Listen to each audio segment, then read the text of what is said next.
नमस्कार, राम राम, खमा गणिसा। बहुत स्वागत है आप सभी का जी राजस्थान के हमारे इस खास कार्यक्रम बहस बीच बाजार में। देखिए, विधानसभा चुनाव 2023 का चुनावी शंखनाद हो चुका है और चुनावी शंखनाद होने के साथ ही अब जो सियासत है राजस्थान की पूरे पारे पर आ चुकी है, पूरी तरीके से गरमा चुके हैं। लेकिन अब 5 साल के बाद बारी है राजस्थान की जनता की। अब पूरा पावर जो है वह राजस्थान की जनता का है और बहस बीच बाजार हमारे इस खास कार्यक्रम में आज हम आ पहुंचे हैं कोटा शहर में। कोटा शहर कोचिंग नगरी के नाम से ये विख्यात है ये शहर। और देखिए, कोचिंग नगरी के विख्यात ये शहर अब धीरे धीरे पर्यटन के क्षेत्र में भी अपने एक परचम लहराता नजर आ रहा है, अपनी एक पहचान बनाता नजर आ रहा है। तो कैसा ये पूरा सफर रहा है, इसके बारे में हम जानेंगे। साथ ही साथ कोटा नगरी जो है उनके वासियों के साथ कितना इंसाफ हुआ, 5 साल पहले जो वादे उनसे किए गए थे वो वादे कितने पूरे हो पाए हैं, ये हम आज के कार्यक्रम में जानेंगे यहाँ की जनता से। और मैं अंकुर श्रीवास्तव आपके साथ मौजूद हूँ, इस कार्यक्रम के तहत जुड़ चुकी हूँ और साथ ही मेरी सहयोगी भी मेरे साथ मौजूद है। पहले उनका परिचय और फिर उसके बाद इस कार्यक्रम की शुरुआत कर रहे हैं। जी बहुत बहुत शुक्रिया अंकुर। और राजस्थान के कोटा शहर में वहाँ की धरती पर हम मौजूद हैं। देखिए, इतने ज़िले हमने कवर किए हैं अब तक और अब बारी आती है कोटा की। कोटा एक विधानसभा के लिहाज से हॉट सीट भी मानी जाती है, एजुकेशन का हब इसे कहा जाता है। लेकिन इसे लेकर भी कई सारे सवाल है जो हम आज यहाँ पर पूछेंगे। जनता सवाल करेगी और जनप्रतिनिधि उसका जवाब देंगे। कोटा में स्टूडेंट्स बाहर से आते हैं पढ़ने के लिए, अपना भविष्य बनाने के लिए, लेकिन यहाँ पर उनके साथ क्या होता है, उनकी मानसिकता के साथ क्या होता है, वो एक सबसे बड़ा सवाल है। लेकिन यहाँ पर सबसे पहले जी राजस्थान बहस बीच बाजार कार्यक्रम के साथ यहाँ उतरा है ताकि जनता अपने सवाल सीधे जनप्रतिनिधि से कर सके।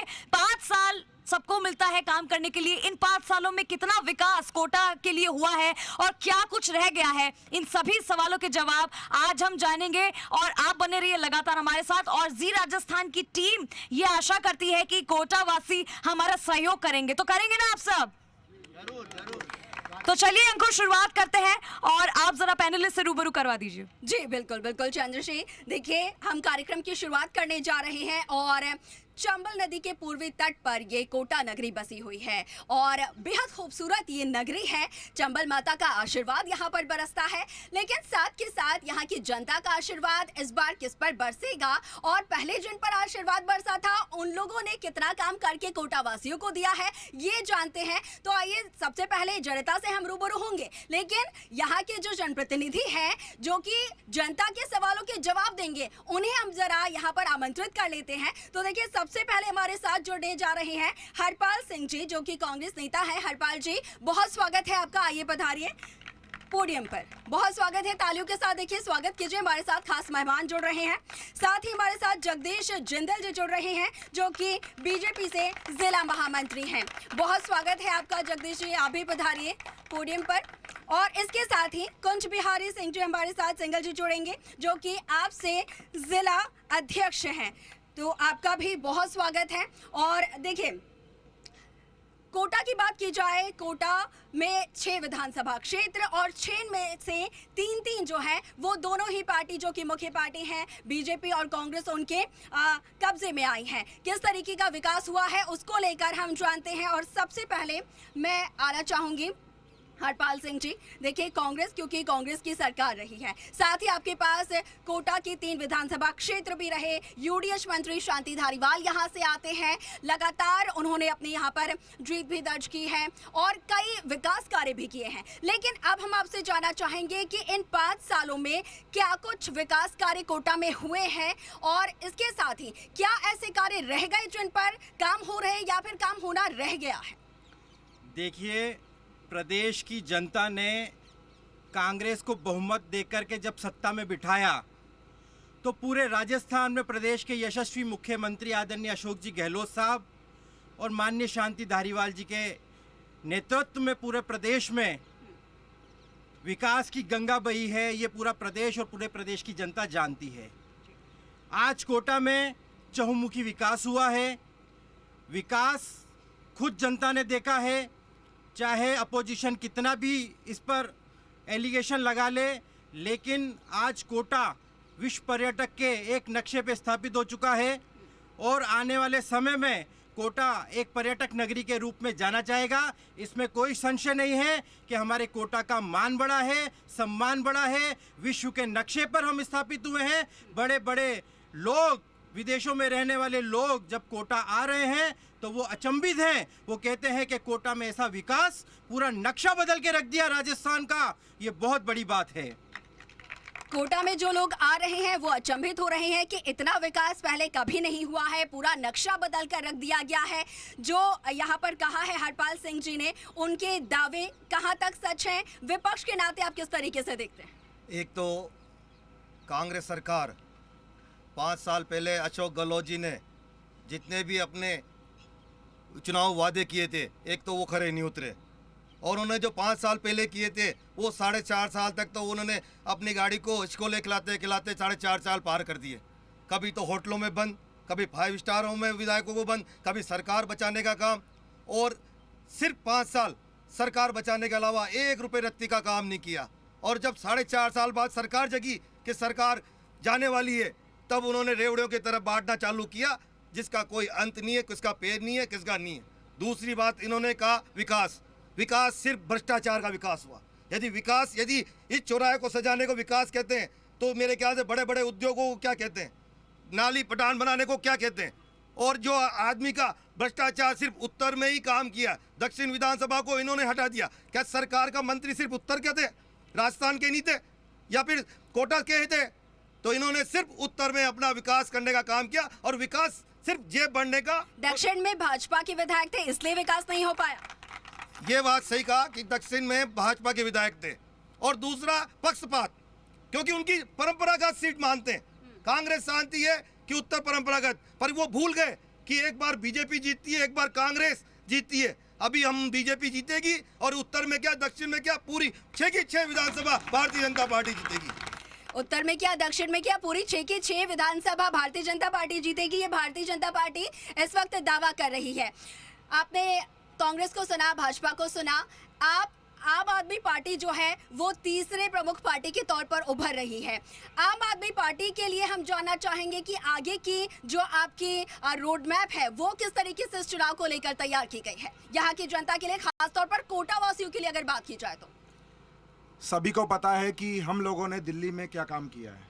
शिक्षा, स्वास्थ्य, बिजली, पानी, मूलभूत सुविधाओं पे काम किया है। यदि देश को नंबर 1 बनाना है तो हर व्यक्ति को शिक्षित होना पड़ेगा। ये विकास नहीं है जो ये लोगों ने किया है कि भाई हिंदू मुस्लिम या स्ट्रक्चर खड़ा कर दिया।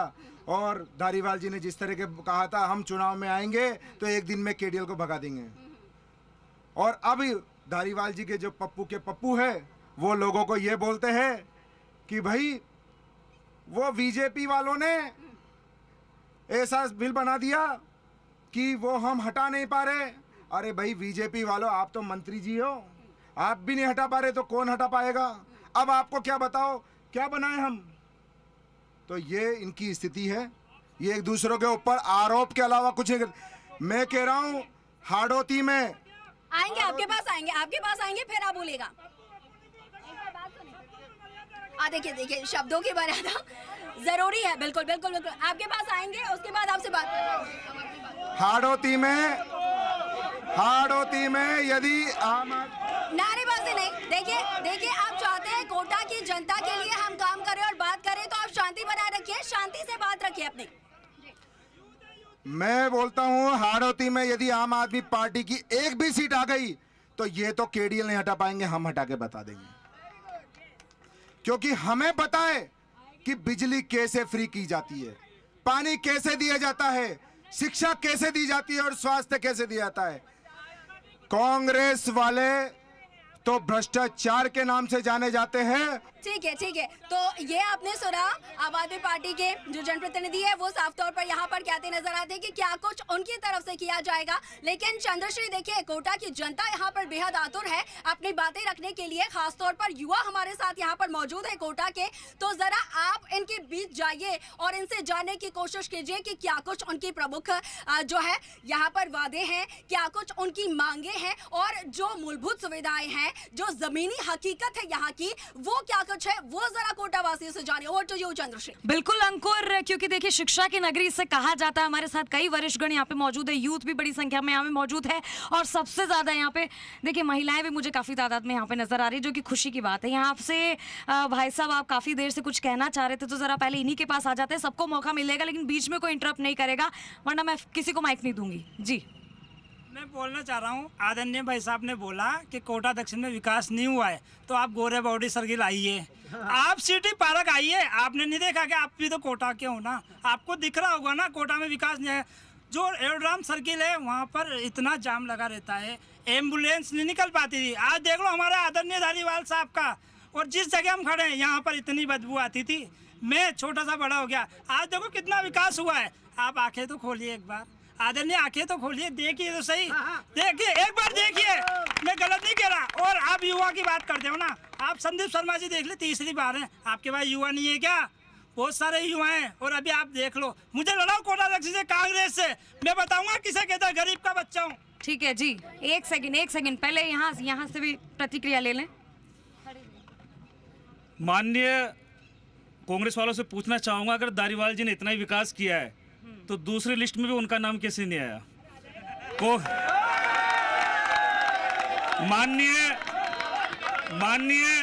माननीय अशोक गहलोत जी, धारीवाल जी ने चंबल के गड़ियाल अभयारण्य क्षेत्र में करोड़ों रुपए लगा के रिवर फ्रंट बना दिया। दूसरी तरफ दक्षिण की क्रेशर बस्ती, बरडा बस्ती में किसी को एक पट्टा नहीं दिया गया। शिवपुरा में, हनुमान नगर में कह दिया गया कि वन भूमि है। अगर उनको पट्टा नहीं दिया गया ये कारण बताकर कि वो वन भूमि थी, तो चंबल का गड़ियाल अभयारण्य क्षेत्र भी वन विभाग के अंतर्गत आता है। वहाँ कौन से नियम कायदे कानून उन्होंने ताक पे रख दिए और वहां पर उन्होंने विकास करा दिया। लोगों को रोजगार नहीं दिया, सारी फैक्ट्रियां बंद कर दी, आईएल बेच के खा गए। और आज बात कर रहे हैं विकास की, इन पुलियाओं पे से गिर के रोजाना लोग मर रहे हैं, 4 लोग मर चुके हैं इन पे से गिर के। धारीवाल जी बोलते हैं हमने विकास किया है, आप बोलती है कि हम सबके सगे हैं, जो तो अन्ना के सगे नहीं हो भैया। हाँ, आप एक सीट लाइक के सगे हो जाओगे और बिजली कहाँ से फ्री कर दोगे? पैसा कैसे आ रहा है क्या आपके पास में? धारीवाल जी विकास कर रहे तो पैसा कहाँ से है? इस पैसा कहाँ? ये तो अच्छी बात है, बिजली फ्री कर रहे हैं, वो कह रहे हैं बिजली फ्री दे रहे, सब कुछ फ्री दे रहे हैं। कहाँ से लगा रहे लाके ये कितनी जमीनें बेचेंगे? पूरा कोटा बेच दे इन्होंने, नाले के अंदर तक की जमीनें इन्होंने बेच खाई। अरे 25% पैसा लगाया, 25% पैसा कहाँ से गया ये बताओ आप तो। ठीक है, इधर से आइए। मेरा कांग्रेस और बीजेपी दोनों के यहाँ कार्यकर्ता बैठे हैं। पूरे 6 विधानसभा में एक सरकारी स्कूल बता दें जहाँ बच्चे पढ़ सकें, तो मैं मान लूंगा इन्होंने काम किया है।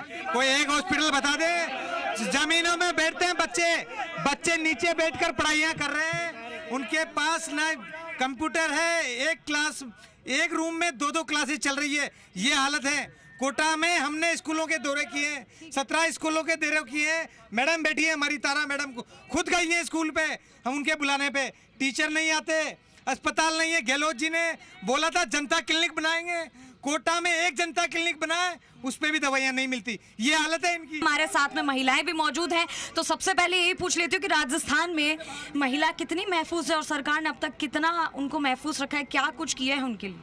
मैं बताना चाहती हूँ आपको कि कांग्रेस की सरकार जब से आई है, महिलाओं के लिए आप हमें क्या पूछ रहे हो? आप मोदी जी से पूछिए, आप बीजेपी वालों से पूछिए। हम तो जनता से ही पूछेंगे, मोदी जी से कोई हम नहीं पूछेंगे। जनता, इनसे पूछिए आप जो सामने बैठे हुए हैं कि महिलाएं कितनी। आप राजस्थान पे क्या बात करते हो? हम तो राजस्थान की भी बात कर, इनसे पूछिए कि आज कोटा उत्तर के अंदर काम नहीं हुआ।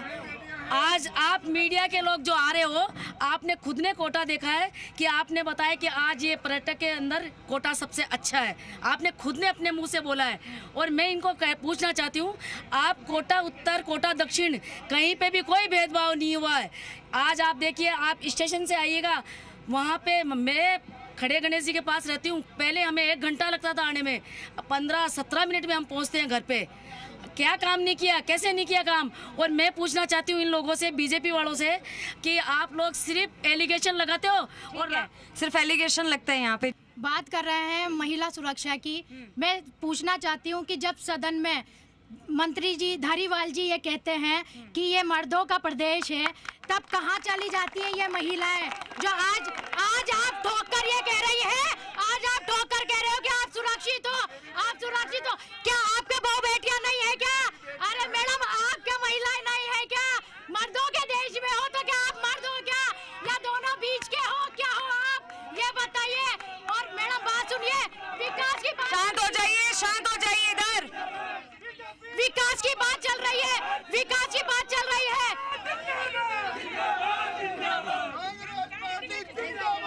आपको अगर यहाँ नारेबाजी करने आए हैं तो नारेबाजी कर लीजिए। एक महिला का सम्मान आप नहीं कर पा रहे, उसकी बात तो सुन नहीं पा रहे हैं, क्या विकास करेंगे आप? मंत्री जी कह रहे हैं ना, चुपचाप सुनिए, बैठ जाइए, नीचे नीचे बैठ जाइए।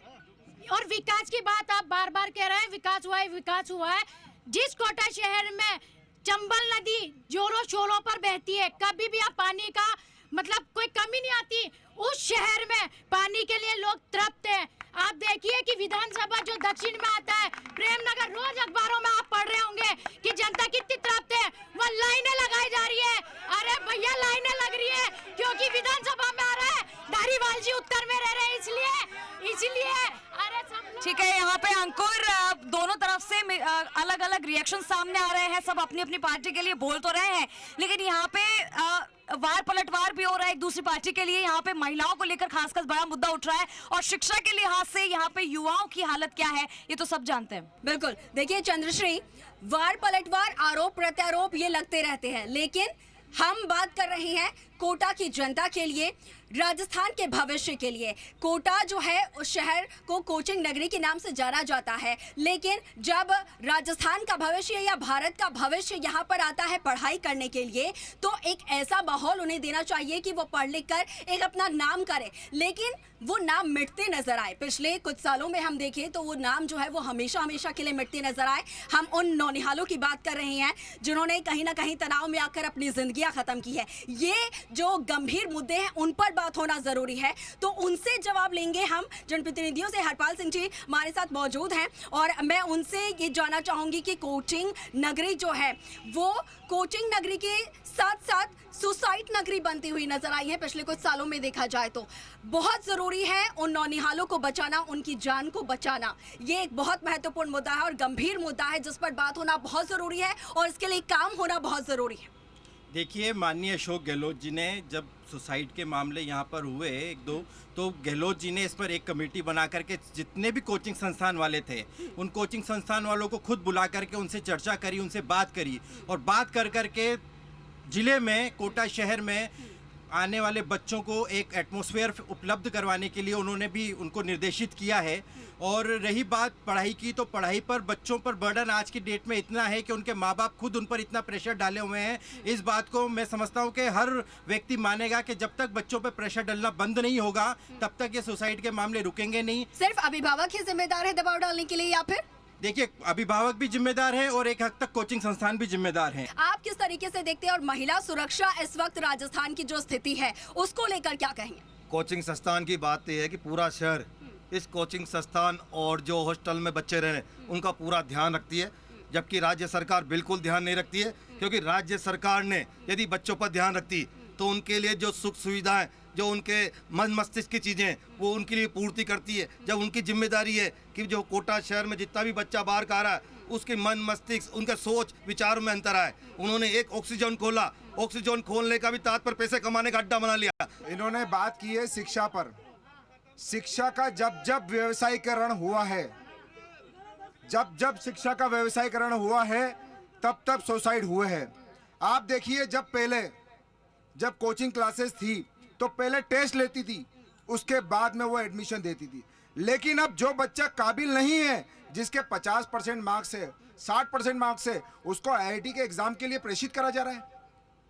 और लाखों की फीस, ये फीस जो लेते हैं लाखों की, पेरेंट्स के ऊपर दबाव होता है कि हमें इतने पैसे दे रहे हैं, तो फिर बच्चों के ऊपर दबाव बनाते हैं कि इतने पैसे आपको लग रहे हैं, इतने आपके लिए इतना एजुकेशन कर रहे हैं, इतना खर्च कर रहे हैं, तो इसलिए क्या बच्चे के ऊपर प्रेशर। आप शिक्षा को फ्री करें।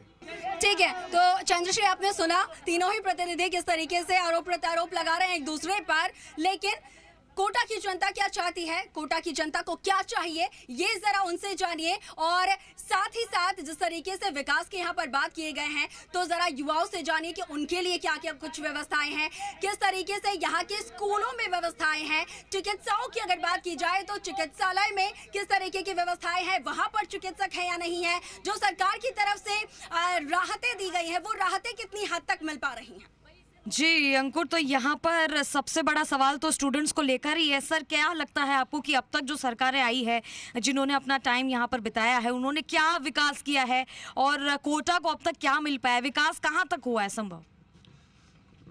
सभी को नमस्कार। हाँ, कोटा के विकास की बात, पूर्व में बीजेपी सरकार थी जिसमें नाम मात्र का भी विकास नहीं हुआ था। अभी कांग्रेस सरकार आई है, जब से कोटा को विकास के बहुत अच्छे मुकाम पर ले जाकर खड़ा कर दिया। कोटा को ही नहीं, पूरे राजस्थान को धारीवाल जी ने पूरे राज्य में और पूरे देश में।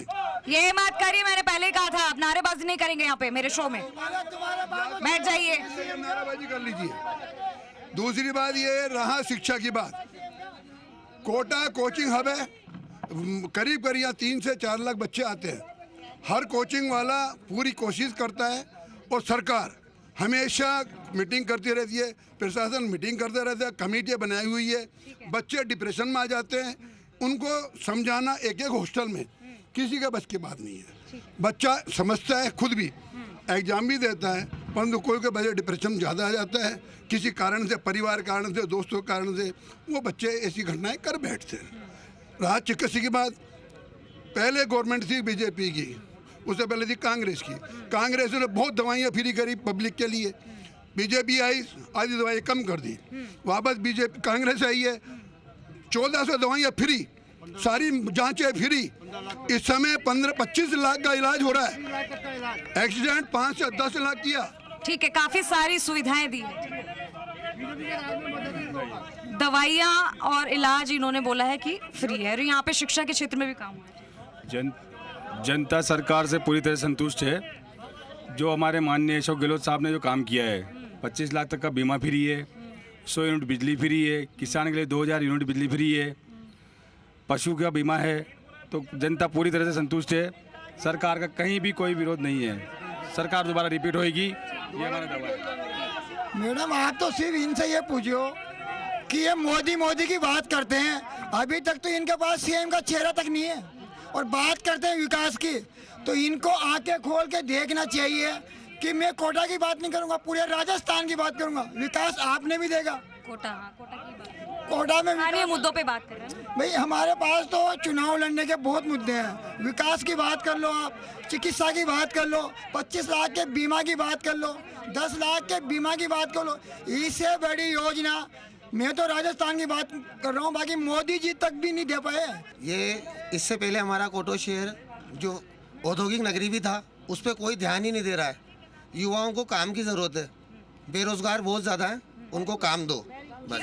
बेरोजगार है युवा, यहाँ पे उन्हें काम की जरूरत है। और जो रिवर फ्रंट में इतना पैसा लगाया है, वो जनता की गाड़ी कमाई से लेकर उन्होंने बनाया है। और पर्यटन के लिहाज से अगर देखा जाए तो ये बहुत अच्छी बात है, लेकिन इनका आरोप ये है कि वो जनता की गाड़ी कमाई का पैसा है, तो ये पैसा उनसे लिया गया है। युवाओं की बात करें तो रोजगार नहीं है, लड़कियों की और जो रेप के मामले हैं वो राजस्थान में ज्यादा है। अंकुर, ये बेहद ही गंभीर आरोप और मामले हैं जो राजस्थान में बार बार उठ रहे हैं। बिल्कुल चंद्रश्री, ये कुछ महत्वपूर्ण मुद्दे हैं और बेहद गंभीर मुद्दे हैं, जिन पर बात होना बहुत जरूरी है, जिन पर काम होना बहुत जरूरी है, और ये लगातार हम बातें दोहरा भी रहे हैं। देखिए, एक और यहाँ पर मुद्दा उठा है रोजगार का, जो कि यहाँ के युवा मांग रहे हैं। यहाँ की महिलाएं और युवतियां जो हैं वो अपने लिए सुरक्षित माहौल मांग रही हैं, और भी तमाम मुद्दे हैं जिनको लेकर हम बातचीत कर रहे हैं कोटा वासियों से। साथ ही उनके सवालों के जवाब अपने प्रतिनिधियों से ले भी रहे हैं। तमाम जो मुद्दे हैं उनको लेकर आवाज उठती रहेगी, लेकिन यहाँ पर इस कार्यक्रम में रुक रहे हैं एक छोटे से ब्रेक के लिए। ब्रेक के बाद जल्द हाजिर हो रहे हैं।